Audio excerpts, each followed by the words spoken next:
Atualmente, o tema sobre games gerarem violência voltou à tona, infelizmente vinculado a um evento trágico e hediondo ocorrido em uma escola em Santa Catarina. Então, esse vídeo vai explanar um pouco mais sobre a questão violência e citar alguns estudos para desmistificar algumas falácias sobre o assunto. E se você quer conhecer um pouco mais sobre o assunto para considerar alguns fundamentos mais sólidos sobre a questão e gerar um debate mais construtivo e profundo, venha comigo após a vinheta.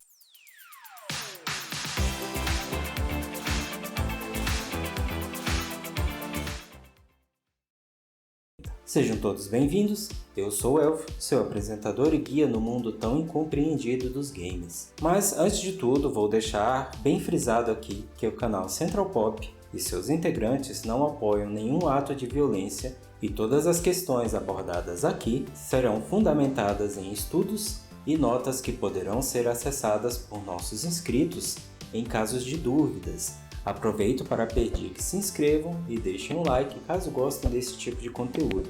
E sigam também nosso parceiro Mato Grosso News, uma das maiores web TVs do Brasil. E agora, vamos para o vídeo. Primeiramente, como de costume, vamos a um pouco de contextualização. Vamos entender o que são falácias. Falácia é um erro ou engano de argumentação que é cometido intencionalmente ou não e trata-se de um tipo de raciocínio defeituoso que pode levar a conclusões falsas ou incorretas. E por que estou falando sobre falácias? Pois bem, estou explicando isso porque toda vez que esse assunto violência e games vem à tona, ele é dito por pessoas públicas, mas que falam sem nenhum estudo comprovado, destilando um ódio incontido. Eu até consigo entender a motivação, afinal um ato tão horrível quanto a violência contra crianças não entra em nossa cabeça como sendo algo capaz de ser feito por um ser humano. E tem que existir um motivador ou culpado quando existem atos que não aceitamos ou não entendemos. E quando não encontramos um motivador, a história nos mostra que escolhemos algo ou alguém para culpar. Foi assim com as mulheres na época da Inquisição, com os judeus na época da Segunda Guerra Mundial, com os pretos no período da escravidão, com os índios durante a colonização, com as músicas de heavy metal, com os jogos de RPG, com cartas de Pokémon e inúmeras outras coisas. E segundo, por que coloco a necessidade de um estudo sobre a questão como sendo algo importante? Pois bem, os estudos, por mais simples que sejam, ajudam a mostrar se algo tem fundamento. Só para exemplificar, saibam que durante a pandemia, o uso de álcool gel cresceu a ponto de faltar em alguns mercados, e teve gente em inúmeras redes sociais divulgando que bastava misturar gel de cabelo e álcool de cozinha para fazer álcool gel. E por mais ridículo que isso possa ser, só porque foi dito por uma pessoa pública ou alguém que se alegava doutor ou químico, teve gente que acreditou, sem sequer realizar uma pesquisa se isso era real, ou sequer pesquisou como é criado o álcool gel de verdade. Ou seja, estamos em uma era em que a facilidade de acesso às informações é muito ampla e rápida, mas costumamos ter como verdade somente aquilo que escutamos primeiro ou porque foi dito por alguém que temos algum tipo de afinidade. Afinal, se meu candidato de estimação falou, deve ser verdade. Se meu youtuber preferido falou, deve ser verdade. Se meu vizinho falou, deve ser verdade. Não estamos mais contestando as informações, nem pensando mais sozinhos. Se um grupo ao qual eu pertenço está falando que é verdade, não vou ser do contra. Deve ser verdade mesmo. Isso faz lembrar aquela fala que muitas mães nos ensinavam quando criança, onde costumavam dizer: então, se fulano pular da ponte, você vai pular também? Aparentemente estou vendo muitas pessoas pulando. E quanto à violência? Será que os games realmente podem transformar nossos filhos em assassinos? Os games são frequentemente acusados de serem responsáveis por gerar atos de violência, especialmente entre os jovens. No entanto, essa afirmação é baseada em suposições infundadas e não há evidências científicas concretas que apoiem essa ideia. A maioria dos jogos tem enredos fictícios, os personagens muitas vezes lutam contra inimigos imaginários em um ambiente virtual. O fato de um jogo incluir violência não significa que o jogador será violento no mundo real. Na verdade, muitas pessoas jogam jogos violentos e são pessoas normais, saudáveis e não apresentam nenhum comportamento violento. Além disso, a violência está presente em muitas formas de entretenimento, como filmes, programas de TV, e não há evidências de que essas formas de mídia sejam responsáveis por gerar atos violentos. É importante lembrar que o comportamento humano é influenciado por muitos fatores, como a educação, o ambiente social e cultural e também os genes, ou seja, é um conjunto de fatores complexos. Não é justo culpar apenas os jogos pelos comportamentos violentos de algumas pessoas. Vou colocar alguns exemplos aqui bem aleatórios para marcar uma questão. Jack o Estripador matava mulheres em Londres em 1888. Charles Manson cometeu uma série de assassinatos nos anos 80, incluindo a atriz Sharon Tate, esposa do diretor Roman Polanski. Ted Bundy, serial killer americano, matou pelo menos 30 mulheres na década de 70. Jeffrey Dahmer, conhecido como Canibal de Milwaukee, matou 17 homens e meninos entre 1978 e 91. John Wayne Gacy, conhecido como Palhaço Assassino, matou pelo menos 33 adolescentes, jovens e adultos entre 1972 e 78. Ed Gein, um dos mais infames assassinos em série da história, inspirou filmes de terror como Silêncio dos Inocentes e Psicose na década de 50. Andrei Chikatilo, serial killer soviético que matou pelo menos 52 mulheres e crianças na década de 80. O que esses assassinos têm em comum? Fora a compulsão por matar sem uma explicação, nenhum deles foi acusado de realizar seus atos por culpa dos videogames, até porque nem tinham videogame nas suas épocas. Mas com certeza, se fosse hoje em dia, alguém direcionaria a culpa de seus atos aos games. Afinal, não são os games que criam assassinos? Pense um pouco sobre isso. O que estou tentando mostrar nesse momento é que a compulsão para a violência já existe, independentemente do motivador. Existem alguns estudos que mostram justamente os benefícios dos games. Segundo o professor Vicente Martim Mastracola, professor de Criação Digital da Escola Superior de Propaganda e Marketing em São Paulo, a SPM, jogar videogame é um tipo de ginástica para nossos músculos cognitivos. E no site Science Daily, especializado em publicar artigos de ciência, já foi dito sobre o estudo que diz o seguinte: os jogadores de videogame desenvolvem uma maior sensibilidade ao que está acontecendo ao seu redor. E esse benefício não apenas os torna melhores em jogar videogame, mas também melhora uma ampla variedade de habilidades gerais que podem ajudar nas atividades diárias, como multitarefas, dirigindo, lendo letras pequenas e navegando pela cidade. Se quiser ver o resultado do estudo na íntegra, o documento pode ser acessado em inglês, mas pode ser traduzido com a ajuda do Google Tradutor. Deixarei o link na descrição. A agência de notícias Uniceub já publicou os pontos positivos do uso dos games na saúde mental, inclusive falando benefícios dos games contra efeitos da depressão, elencando alguns games que fazem uso dos temas como, por exemplo, Hellblade: Senua's Sacrifice. Hellblade foi criado com base em eventos reais e ambientado na Islândia após a invasão dos vikings nas ilhas Orkney. A protagonista do jogo, Senua, percorre por um dos mundos da mitologia nórdica enquanto lida com suas próprias psicoses. No decorrer da jornada, o game nos mostra como é o comportamento de uma pessoa que sofre de depressão e ansiedade. Life is Strange conta uma história encantadora e que comove a maioria dos jogadores. A produção se destaca por ser uma das pouquíssimas dentro da indústria de videogames a abordar temáticas consideradas como tabus na sociedade. Divisão social, depressão, bullying são mostrados em vários momentos no decorrer dos 5 episódios do jogo. Jornada do Acolhimento, um videogame brasileiro distribuído gratuitamente pelo movimento Falar Inspira a Vida, propõe servir como ferramenta educativa sobre cuidados com a depressão e a promoção e acolhimento de pessoas que sofrem atualmente com a doença. E se acham que games são coisas somente da geração Y, saibam que existe uma vovó chamada Shirley, moradora da Virgínia, nos Estados Unidos. Ela tem até um canal no YouTube e hoje, com seus 87 anos, já comentou em inúmeras reportagens a seguinte fala: segundo ela, a atividade mantém seu cérebro ativo, o que é importante devido à sua idade avançada. Eu adoro fazer parte das aventuras. E o game que ela mais joga é Skyrim.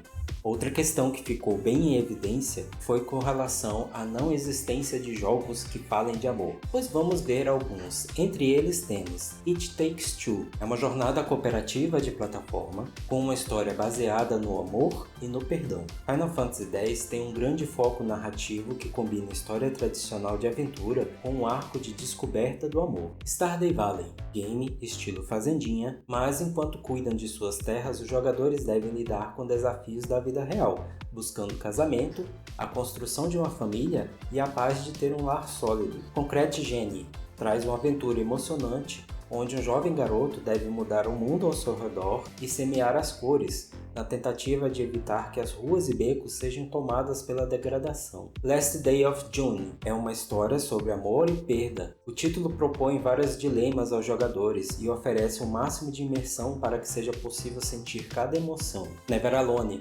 baseado na cultura do povo Inupiat do Alasca. Never Alone é um game de exploração atmosférica, com um alto nível de profundidade. Ao lado de um lobo branco, uma jovem menina atravessa paisagens para entender seu papel no mundo. Esses são só alguns, nem tenho como fazer uma lista com todos. Agora um estudo bem interessante realizado pelo médico Michael Mosley e apresentado no site BBC, onde ele aborda que jogos podem tornar sua mente mais afiada, reforçar sua memória de trabalho, melhorar seu foco, suas habilidades espaciais e até mesmo sua visão. E olha só, o estudo termina com a seguinte informação: as evidências mostram que os impactos de longo prazo dos jogos violentos na agressividade dos jovens são próximos do zero. Próximo do zero. Isso é um ponto interessante. Marquem bem isso, pois agora vou mostrar outros estudos sobre a natureza da violência em outras atividades. Vamos começar com a conhecida violência no trânsito, e não estou me referindo a atropelamentos,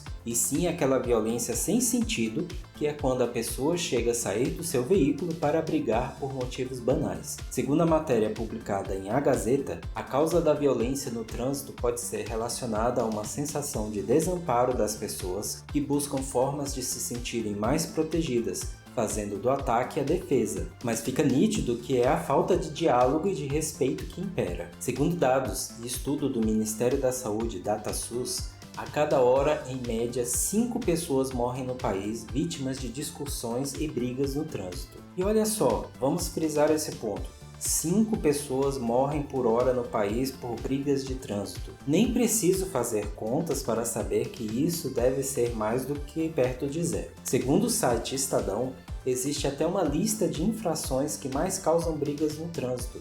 Entre as mais comuns estão usar buzina exageradamente, estacionar de maneira irregular, manobras irregulares, dirigir colado. Vendo isso, será que matar por conta de uma buzina faz algum sentido? Será que o trânsito está nos transformando em assassinos? De acordo com dados mais recentes da Secretaria de Estado de Justiça e Segurança Pública, a Sejusp, as infrações por desentendimentos no trânsito cresceram 43% em janeiro com relação ao mesmo período de 2022, saindo de 14 casos para 20. Especialistas analisam a falta de controle emocional, crescimento de intolerância e acúmulo de problemas no trânsito como agravantes. E olha só, além de serem mais do que próximos do zero, ainda existe o fato de que esse tipo de violência cresceu. Sabiam que existe um documento com um estudo publicado pelo Ministério da Saúde que mostram as diferentes formas de violência com os brasileiros e inclui desde violência a crianças, idosos, violências no trabalho e contra mulheres, onde eles abordam possíveis causas da existência da violência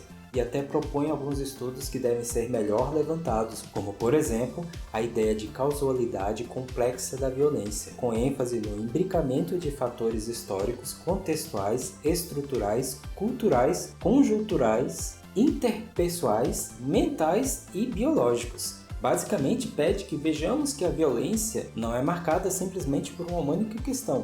De modo bem simples, não é como se eu visse alguém cometendo um ato violento e acusasse eles de fazer aquilo por influência apenas de uma única coisa. Caso queiram ver o documento, ele é bem extenso e deixarei na descrição. E antes que eu esqueça de falar, o documento não cita videogame como motivação para a violência em nenhuma de suas 342 páginas. Agora, a violência por conta da bebida.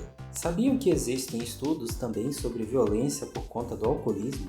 E nem são estudos fakes realizados por pessoas que nem sequer conseguimos saber se são reais, e sim estudos liberados em sites do próprio governo e abertos para qualquer pessoa. Esse mesmo estudo tem uma estatística que diz que problemas com a violência foram mencionados por 23% da população brasileira entre 18 e 24 anos. Bem, nem preciso fazer cálculo de novo para saber que 23% da população brasileira é bem mais do que perto do zero. Quantas pessoas morrem por influência do álcool? Sabiam que cerca de 85 mil mortes a cada ano são 100%, e olhem bem, 100% atribuídas ao consumo de álcool nas Américas.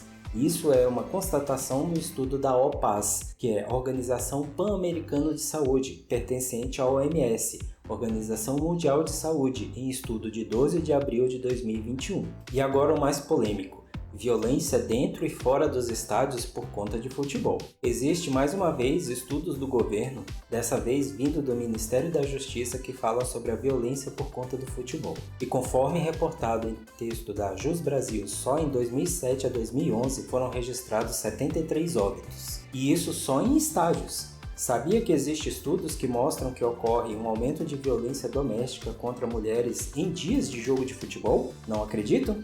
Se quiserem saber mais, vou deixar o link para o estudo na descrição.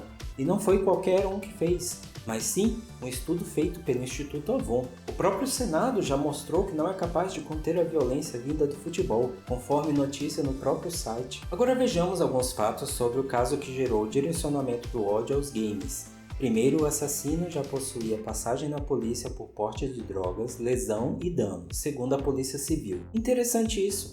Uma pessoa com a ficha dessa está solta.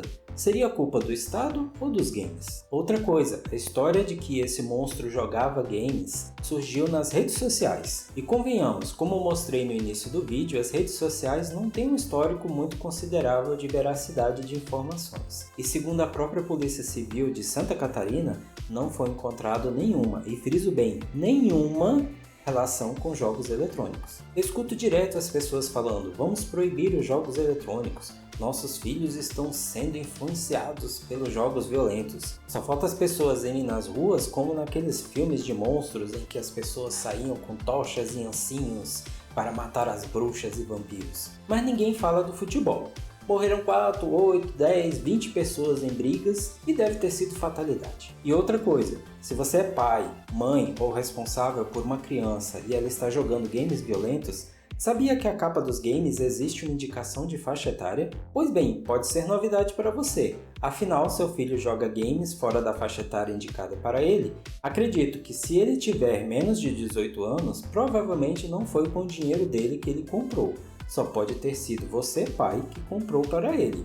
Ou pior, deixou que alguém comprasse e nem olhou o que seu filho tem. Afinal, se a criança está quieta jogando, é bom para você, pois está te dando sossego em casa. Então, de quem realmente é a culpa? Da criança que pediu o game? Ou de quem comprou e deu para ela sem verificar se é adequado? E agora, visto tudo isso, vejamos que o governo já fez estudos sobre a violência por conta do trânsito, por conta do álcool e por conta do futebol.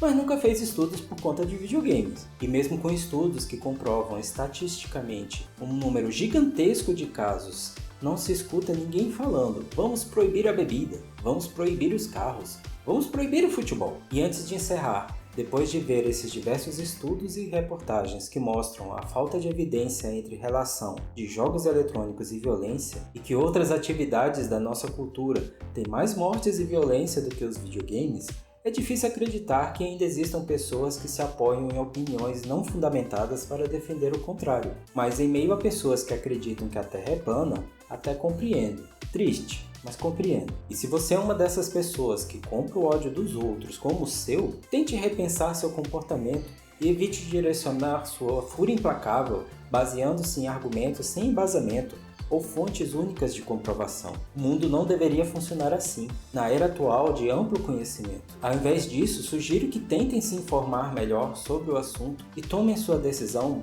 com base em outras evidências, não somente no WhatsApp ou demais doutores online.